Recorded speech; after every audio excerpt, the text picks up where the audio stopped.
The room fell silent, except for the scrape of metal on concrete. It happened so fast that most people missed it. The deliberate kick to her chair, meant to remind her of her place. What they didn't miss was what came next. The sound of Staff Sergeant Garrett hitting the floor, his knee bent at an angle it wasn't designed to reach, and Private Irene Hill standing over him, with ice in her eyes. The colonel was still rising from his seat when she spoke, her voice steady as stone. "You wanted my attention, Sergeant. You have it now." In that moment, everything changed. Not just for Irene, but for every person in that briefing room who'd spent 6 months assuming that quiet meant weak, that patience meant powerless, and that a woman who didn't fight back simply didn't know how. Before we continue, let us know where you're watching from. If you're enjoying this, don't miss out. Subscribe now for more. The morning sun streamed through the windows of Forward Operating Base Sentinel with the kind of cheerful indifference that only European spring weather could manage. Irene Hill stood at her desk in the intelligence section, sorting through reconnaissance photographs with the methodical precision that had defined her 6 months at the base. At 23, she carried herself with a quietness that others mistook for timidity, her slight frame and reserved demeanor making her nearly invisible in the testosterone-heavy atmosphere of the military outpost. She'd grown up in the countryside outside Vienna, the daughter of a university professor and a concert violinist. Her childhood had been filled with books, music, and the kind of intellectual rigor that valued thoughtfulness over volume. When she'd enlisted, her family had been bewildered. Why would someone with her academic promise choose military service? Irene had tried to explain it in terms they'd understand: duty, service, the desire to contribute something meaningful to the world. What she hadn't told them was the deeper truth, that she was tired of being treated as decorative, as someone whose value existed in her appearance or her ability to make others comfortable. The military, she'd thought, would be different. It would value competence over charm, skill over social graces. She'd been spectacularly wrong. At FOB Sentinel, Irene worked in intelligence analysis, a role that suited her analytical mind and attention to detail. She spoke 4 languages fluently, could read terrain maps better than most of the reconnaissance specialists, and had an uncanny ability to spot patterns in enemy movement that others missed. Her reports were thorough, her insights often proved correct, and her work had directly contributed to the success of multiple operations. None of it mattered. To the men of FOB Sentinel, and it was almost entirely men, Irene was the quiet girl from Intel. Pleasant enough, certainly competent at her desk job, but fundamentally not someone who belonged in the real conversations about tactics and operations. She was too polite, too soft-spoken, too European in a way that the American and British contingents found vaguely exotic, but ultimately dismissible. Staff Sergeant Garrett had made this clear from her first week at the base. Garrett was everything Irene wasn't: loud, confident, physically imposing at 6 feet 2 inches of muscle and swagger. He'd served 3 combat tours, had a chest full of commendations, and never missed an opportunity to remind everyone of his combat credentials. He was also, Irene had learned, within days of her arrival, a bully who used his rank and reputation to dominate any space he occupied. Their first real interaction had come during a briefing on enemy supply routes. Irene had identified a pattern in the reconnaissance data that suggested the enemy was using a series of abandoned farms as waypoints for their logistics network. She'd prepared a detailed analysis, complete with photographic evidence and movement timelines. When she'd presented her findings, Garrett had interrupted within 30 seconds. "With all due respect, Private," he'd said, though his tone carried no respect at all, "those farms have been abandoned for years. You're seeing patterns that aren't there because you're looking at photos instead of actual terrain." "I've accounted for the terrain, Sergeant," Irene had replied, keeping her voice level. "The analysis includes topographical data and weather patterns that would affect movement through those areas." Garrett had smiled, the kind of smile that doesn't reach the eyes. "Here's the thing, Hill. Intelligence work is about understanding how soldiers think, how they move, how they fight. That comes from experience, from being in the field, not from sitting in an office connecting dots on pretty pictures." The other officers in the room had shifted uncomfortably, but no one had challenged him. Irene had finished her presentation, her findings had been noted, and 2 weeks later, a patrol had discovered exactly the supply network she'd identified. Garrett had never acknowledged it. Neither had anyone else. That pattern had repeated itself dozens of times over 6 months. Irene would do exceptional work, Garrett would dismiss it, and the rest of the unit would follow his lead. It wasn't overt hostility. Nothing she could file a formal complaint about. It was subtler than that, more insidious. It was the way conversations would stop when she entered the mess hall, the way her suggestions in briefings would be met with polite nods and then ignored, the way Garrett would make small comments about her appearance, her accent, her inability to handle herself in field conditions. The worst part was that Irene had started to internalize it. Despite her training, despite her proven competence, she'd begun to doubt herself. Maybe she was too academic, too detached from the reality of combat operations. Maybe her insights weren't as valuable as she thought. Maybe she really didn't belong in these conversations about life and death decisions. She'd stopped speaking up in briefings unless directly asked a question. She'd stopped offering suggestions. She'd made herself smaller, quieter, more invisible, hoping that if she just kept doing excellent work, eventually someone would notice. What she hadn't realized was that making herself smaller only confirmed what people like Garrett already believed about her. The breaking point came on a Tuesday morning that started like any other. The operations briefing was scheduled for 0900 hours in the main conference room. Irene had prepared an analysis of recent enemy movements that suggested a significant operation was being planned in the northern sector. She'd spent 3 days cross-referencing intelligence from multiple sources, building a picture that was deeply concerning. She arrived at the briefing room 15 minutes early, as was her habit, and took her usual seat near the back. Not invisible, but not prominent either. Other personnel filtered in. Lieutenant Colonel Morrison, who commanded the base, Captain Webb, from operations, various sergeants and specialists whose roles intersected with intelligence work, and Garrett, who entered with his usual confident stride and immediately began holding court about a training exercise he'd supervised the previous day. The briefing began with routine updates on personnel, equipment status, and patrol schedules. Irene listened carefully, making notes on the details that might affect her intelligence assessments. Colonel Morrison worked through the agenda efficiently, his command style favoring brevity and clarity over theatrics.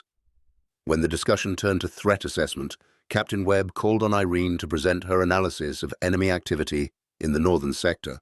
She stood, gathering her materials, and moved to the front of the room where the large tactical map dominated one wall. This was the part of her job she actually enjoyed, when the data transformed from abstract patterns into actionable intelligence, when she could help protect the soldiers who went outside the wire every day.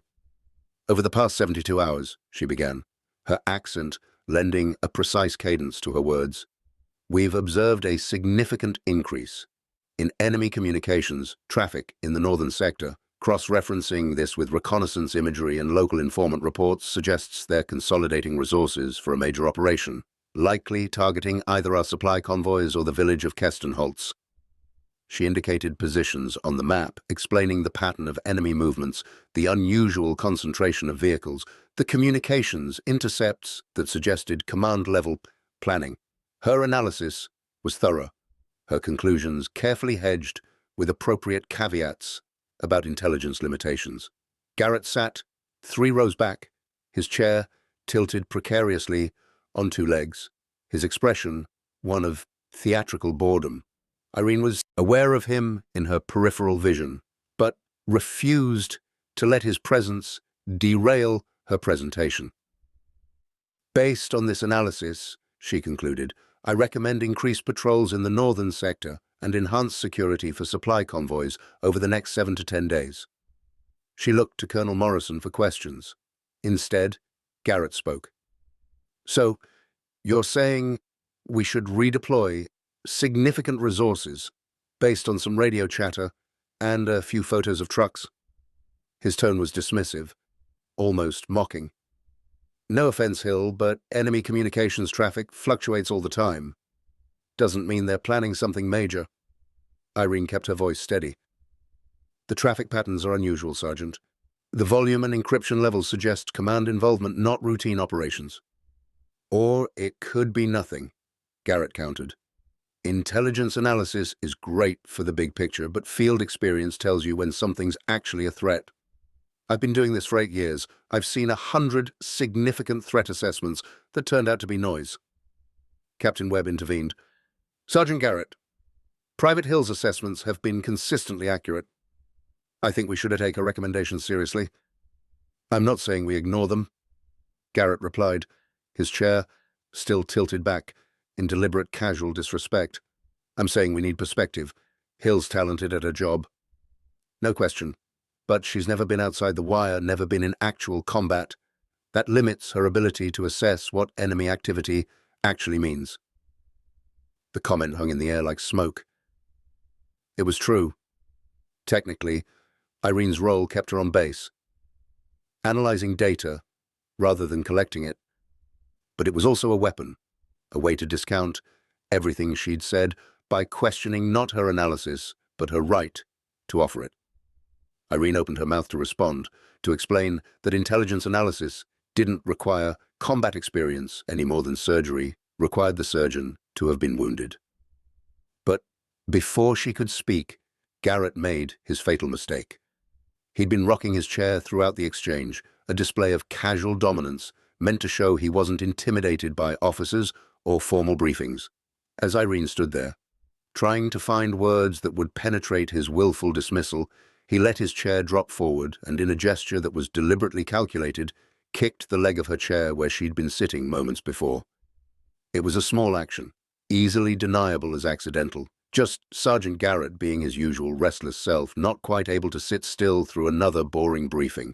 But everyone in that room understood what it really was, a physical assertion of dominance, a reminder that he could reach across space and affect her world, that she existed in a hierarchy where he had the power to diminish her literally and figuratively. The metal chair scraped across the floor with a harsh screech that cut through the briefing room's tension. What happened next occurred in less than 3 seconds, though to everyone present, it seemed to unfold in slow motion. Irene Hill, who'd spent 6 months making herself smaller, quieter, more acceptable, who'd absorbed dismissals and condescension with European politeness, who'd been taught from childhood that violence was the refuge of those who lacked intellectual argument, moved with a speed and precision that suggested neither thought nor hesitation. She crossed the distance between the front of the room and Garrett's position in 2 fluid strides. Her hand found his extended ankle still carelessly stretched into the aisle after kicking her chair, and before his confident smirk could fully form, she executed a technique that would later be identified as a variation of ashigarami, a leg entanglement from Brazilian jiu-jitsu. Garrett's world inverted. One moment he was sitting in smug satisfaction, the next he was on the floor, his knee twisted at an angle that sent lightning bolts of pain through his leg. The chair clattered away. His grunt of shock and pain echoed off the concrete walls. Irene stood over him, still holding his leg in a position that could easily cause permanent damage with just a few more degrees of pressure. Her face was absolutely calm, almost serene, as if she'd simply adjusted a piece of equipment that wasn't functioning properly. "You wanted my attention, Sergeant," she said, her voice carrying that same precise cadence she'd used to deliver her intelligence briefing. "You have it now." Colonel Morrison was halfway out of his chair. Captain Webb was frozen mid-gesture, and every other person in the briefing room sat in stunned silence. The transformation was so complete, so unexpected, that it took several heartbeats for anyone to process what they'd just witnessed. "Private Hill," Morrison's command voice finally activated. "Release him immediately." Irene looked up at the colonel, and for just a moment there was something in her eyes that wasn't subordination or apology. It was assessment, calculation, a weighing of consequences that came from 6 months of being pushed smaller and smaller until there was nowhere left to shrink. Then she released Garrett's leg and stepped back, coming to attention with perfect military bearing. Garrett scrambled away from her, his face flushed with pain and humiliation. His knee was already swelling, though nothing appeared to be seriously damaged. That, Irene would reflect later, had been intentional. She'd controlled the technique precisely, causing maximum pain and shock while avoiding permanent injury. "What the hell was that?" Garrett shouted, his voice cracking with rage and disbelief. "That," Irene replied calmly, "was a response proportional to your action, Sergeant. You initiated physical contact. I ensured it didn't continue." The silence that followed Irene's words lasted exactly 4 seconds before Colonel Morrison's voice cut through the shock. "Captain Webb, escort Private Hill to the holding area. Sergeant Garrett, report to the medical facility immediately." Morrison's face was unreadable, a careful neutrality that suggested he was processing something he hadn't anticipated. "Everyone else, dismissed. This briefing is concluded." Irene walked beside Captain Webb through the corridor, her boots echoing on polished concrete. She felt strangely calm, as if the violence she'd just committed had released something that had been building pressure for 6 months. Webb said nothing until they reached the holding area, a small room typically used for soldiers awaiting disciplinary action. "Private Hill," Webb finally spoke as he opened the door. "I need to ask you something, and I need an honest answer. Did you plan that?" Irene met his eyes directly. "No, sir. But I prepared for the possibility that one day I wouldn't be able to remain silent anymore." Webb's expression shifted slightly, something that might have been understanding flickering across his features. "You're aware this is serious. Assaulting a superior non-commissioned officer carries significant consequences." "I'm aware, sir. Though I would characterize it as defending myself from physical aggression, the outcome is the same. I accept responsibility for my actions." "He kicked your chair, Hill. That's not exactly assault." "He made physical contact, intended to intimidate and diminish me, sir. In 6 months, I've endured verbal dismissal, professional undermining, and systematic marginalization. Today, he chose to make it physical. I chose to ensure he understood. That was a mistake." Webb studied her for a long moment. "Where did you learn to do that? That wasn't basic combatives training."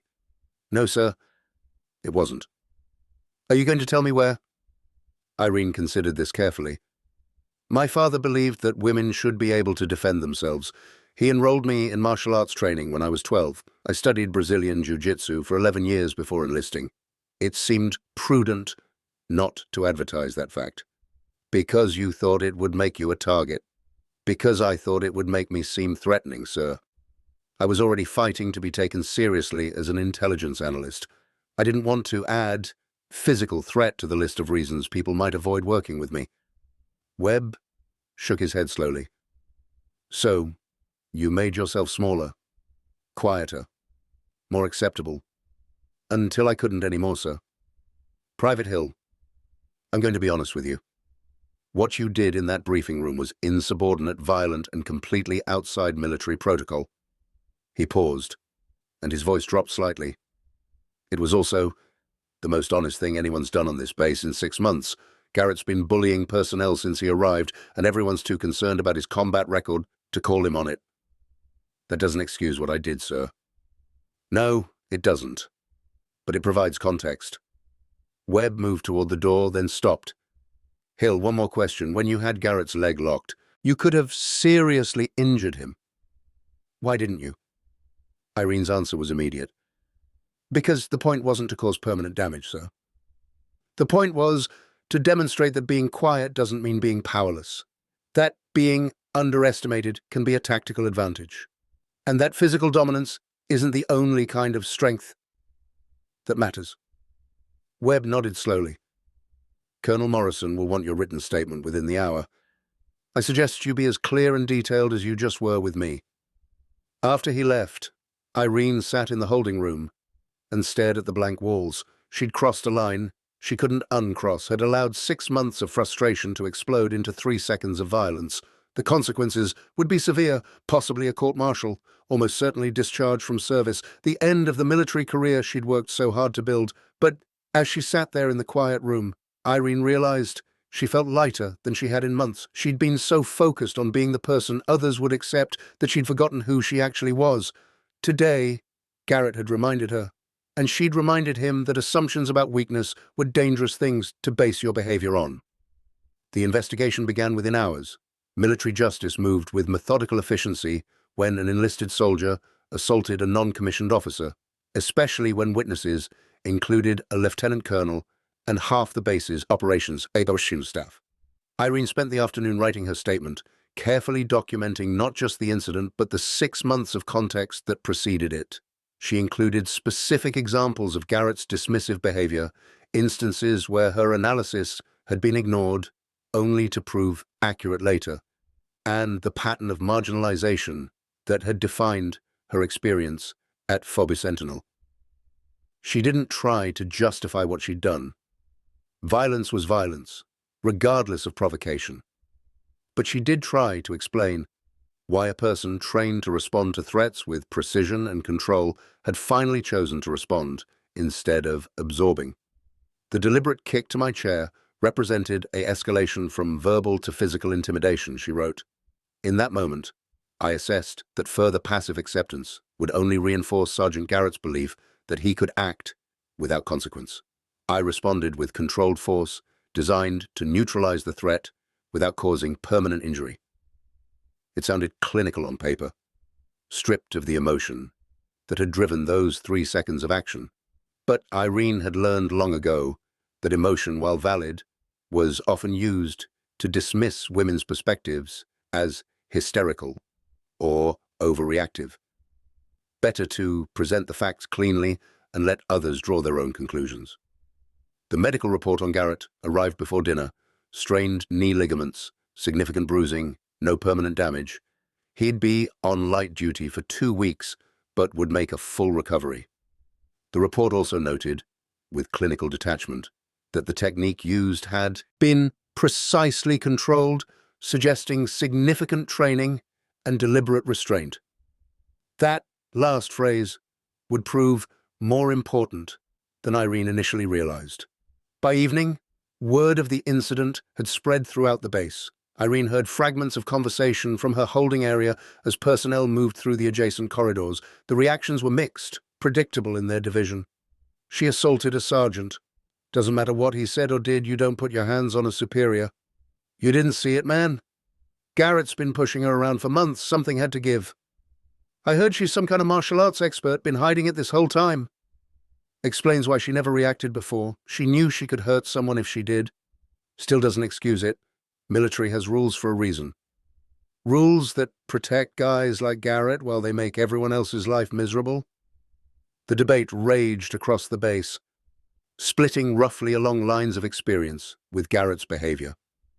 Those who'd never been targets of his bullying saw only a breach of discipline. Those who had been saw something more complex, a reckoning that had been building since Garrett's arrival. Captain Webb returned after evening chow with news. Colonel Morrison wants to see you at 0800 tomorrow. There'll be a formal inquiry into the incident. Will it be a court-martial, sir? That depends on what the inquiry determines. Morrison's bringing in Major General Hartwick from division headquarters to oversee it. He wants someone outside the base chain of command to make the assessment. Irene absorbed this. An outside officer suggested Morrison was taking the matter seriously, but also wanted an objective perspective. That could work in her favor or against it, depending on Hartwick's views on military discipline versus the nuances of her situation. Sir, may I ask a question? Go ahead, Hill. Has Sergeant Garrett filed charges against me? Webb's expression was carefully neutral. He's filed a formal complaint, but interestingly, he's also declined to press for a court-martial. Says he doesn't want to ruin your career over what he's calling a misunderstanding. Irene's eyebrows rose. That was unexpected. A misunderstanding. His words, not mine. Make of it what you will. After Webb left, Irene lay on the narrow cot and stared at the ceiling. Garrett's sudden restraint was telling.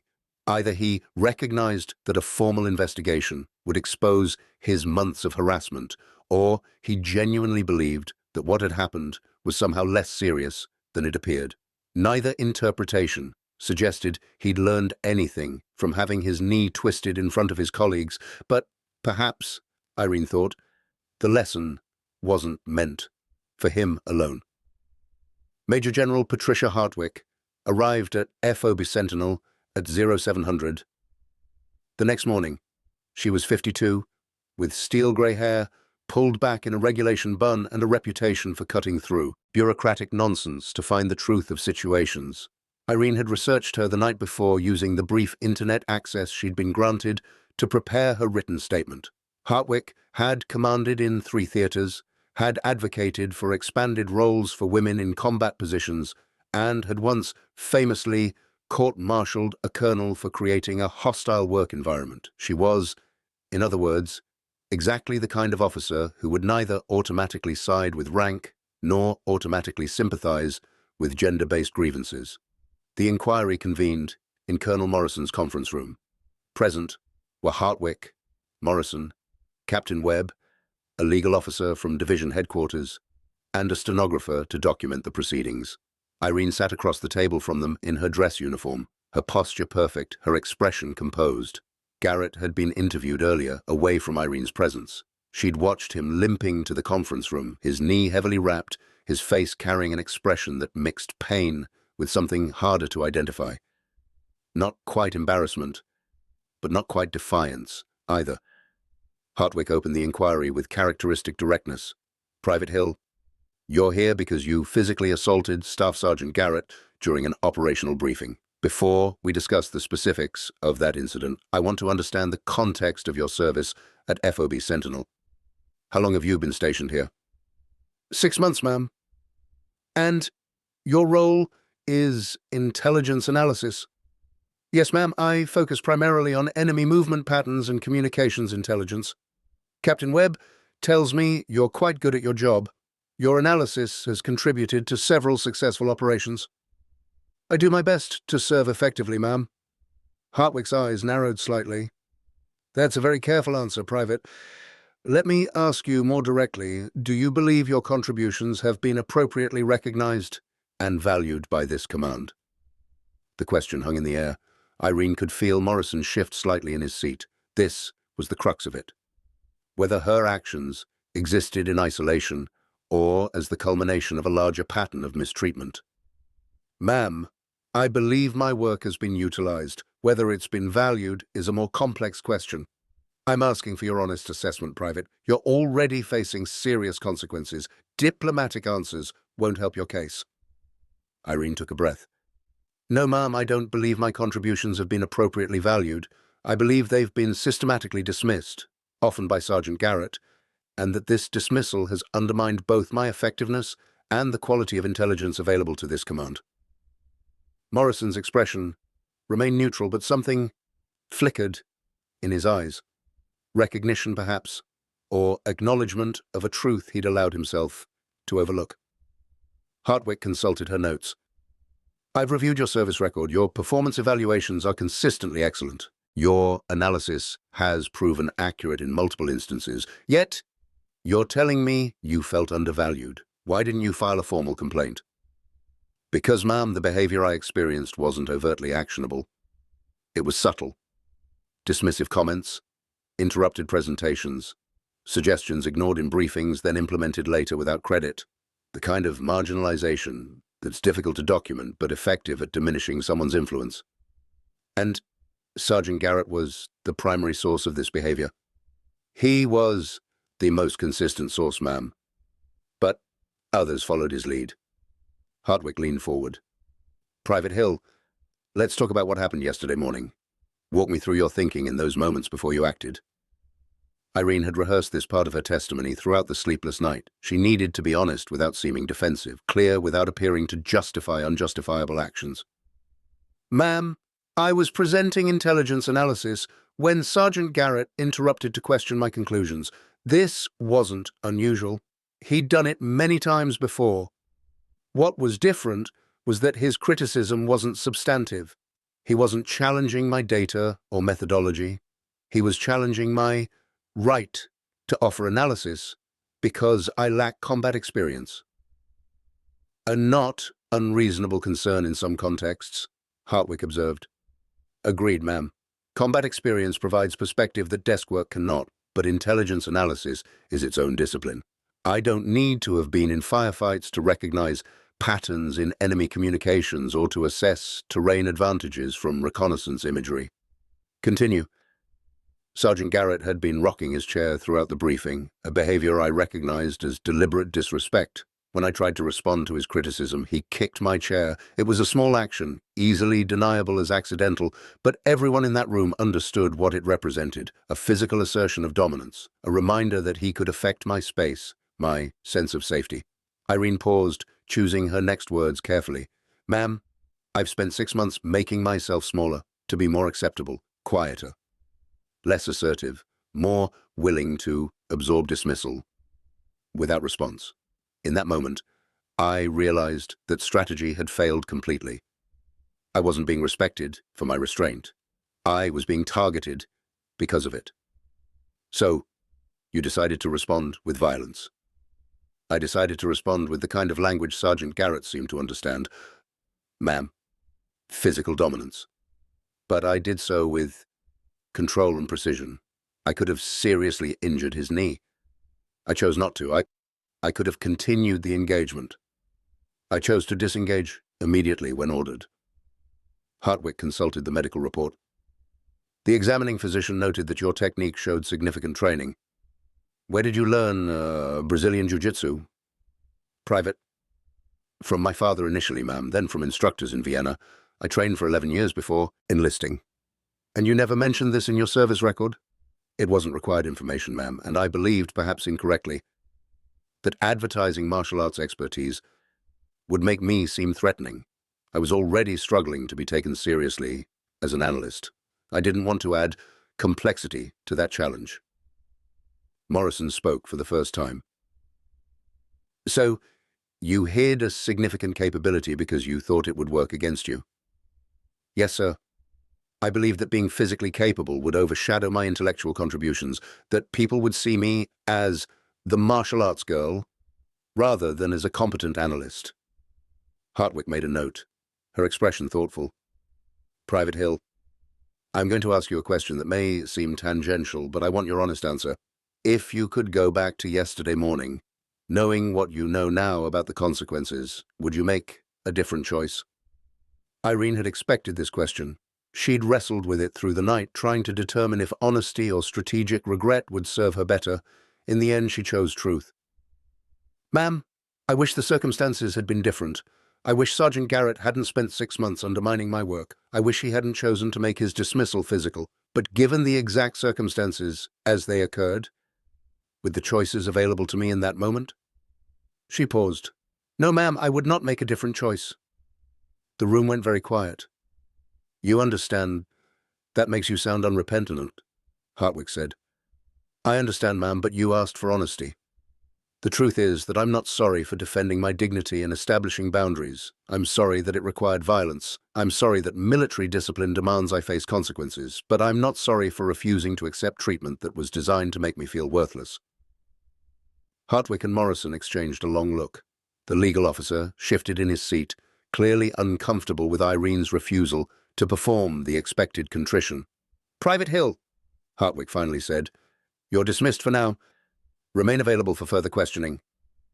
As Irene stood and saluted, she caught Captain Webb's expression.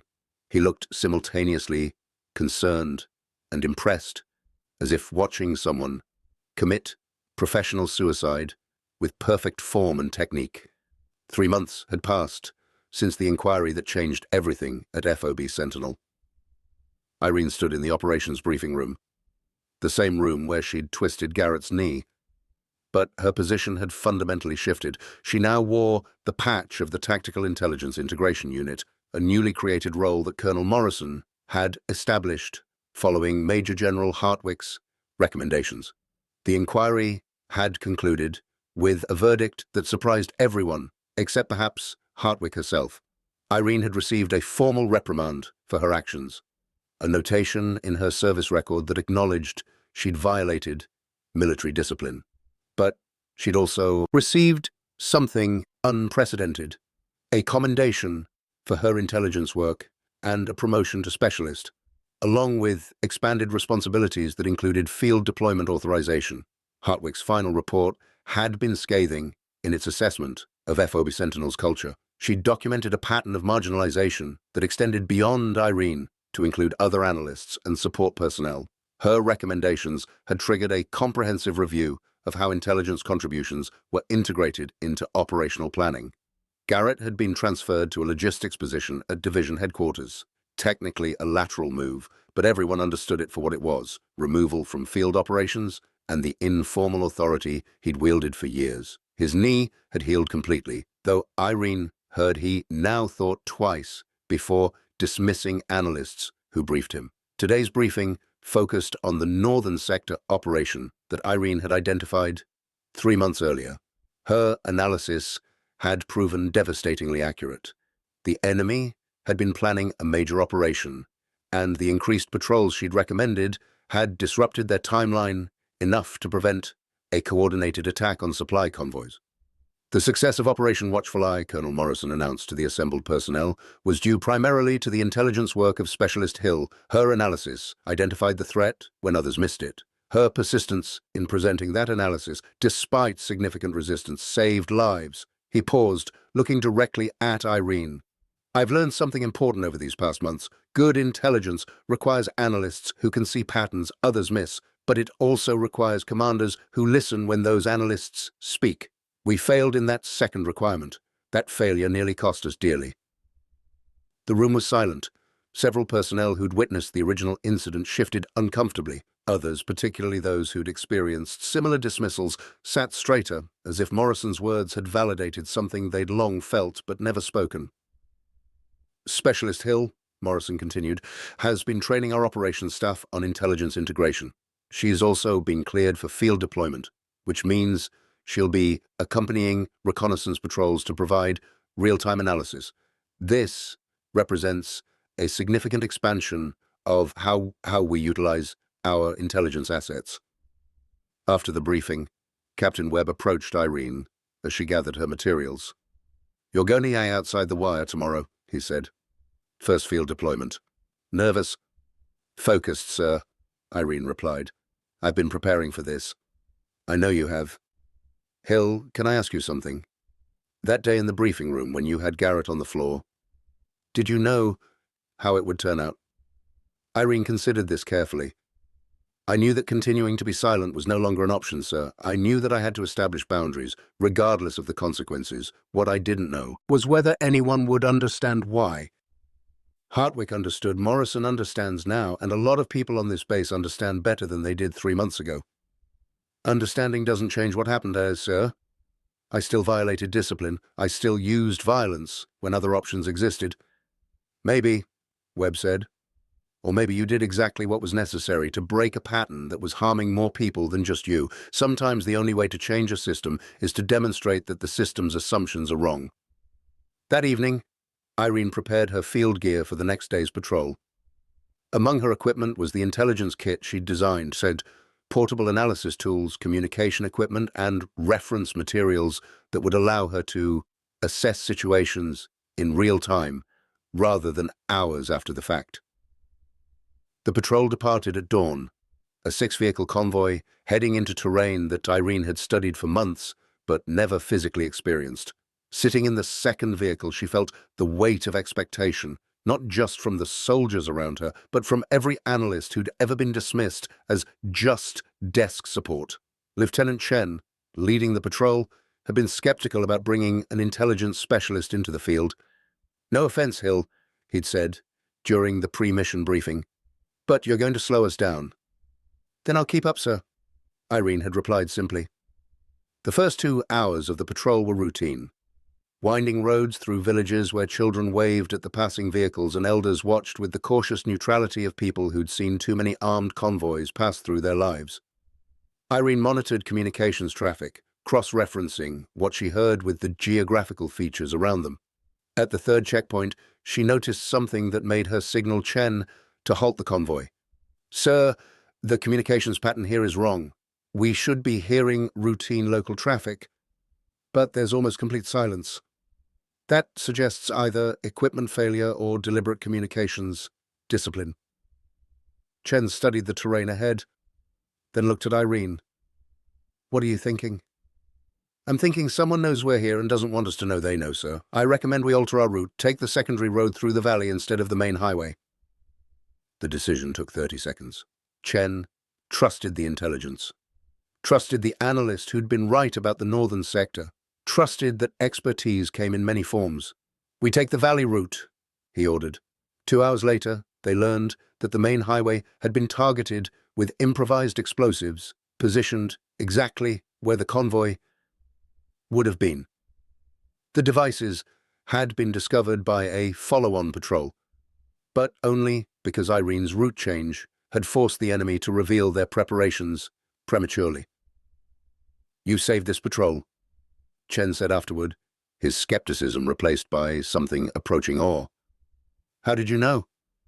"I listened, sir, and I trusted that my training and preparation were valuable, even if I hadn't proven it in the field before today."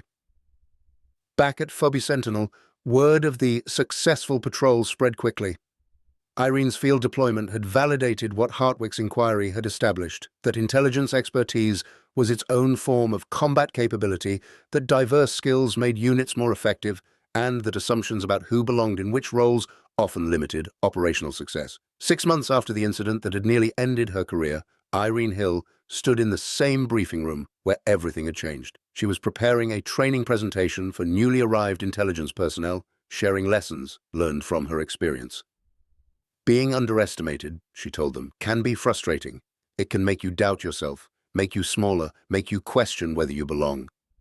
But I learned something important. Being underestimated can also be an advantage if you use that time to prepare, to develop skills others don't expect, to become so competent that eventually recognition becomes inevitable." She paused, remembering the feel of Garrett's ankle in her hands, the 3 seconds that had divided her service into before and after. "I also learned that there comes a moment when you have to stop making yourself smaller to fit others' expectations. That moment is different for everyone. But when it comes, you need to be ready to defend not just yourself, but the value you bring, the perspective you offer, and the boundaries that define your dignity." The new analysts listened with the kind of attention that comes from recognizing truth in someone else's experience. Several were women who'd already encountered versions of the dismissal Irene described.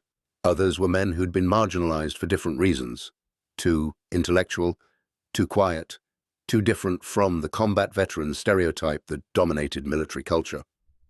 "What happened with Sergeant Garrett," Irene concluded, "was a failure on my part to maintain military discipline. It was also a success in establishing that I would no longer accept treatment designed to diminish my contributions. Both things can be true simultaneously. The key is understanding which lessons to take forward and which to leave behind." After the training session, Irene walked out onto the base grounds where spring sun continued its indifferent shine. She'd been given a second chance, had proven herself in ways she'd never anticipated, and had become an advocate for others who struggled to be heard in systems that valued certain types of strength over others. The journey from that morning briefing, when Garrett's boot had connected with her chair, to this moment had been complicated, painful, and transformative. She'd learned that silence wasn't always strategic, that patience had limits, and that sometimes the only way to change how others saw you was to show them something they couldn't ignore. Irene smiled, slightly remembering her father's words from years ago. Strength isn't about dominating others. It's about refusing to be diminished by them. She'd finally understood what he meant, not in a Vienna training hall, but in a military briefing room where she'd chosen dignity over silence and transformed both herself and the system that had tried to confine her. The work continued. There were more analysts to train, more operations to support, more assumptions to challenge. But now, she did it from a position of proven capability, where her voice carried weight, earned through competence, courage, and the willingness to establish boundaries, even when the cost seemed impossibly high. Some days being too quiet to notice meant being exactly the right kind of dangerous. Up next, you've got 2 more standout stories right on your screen. If this one hit the mark, you won't want to pass these up. Just click and check them out, and don't forget to subscribe and turn on the notification bell so you don't miss any upload from us.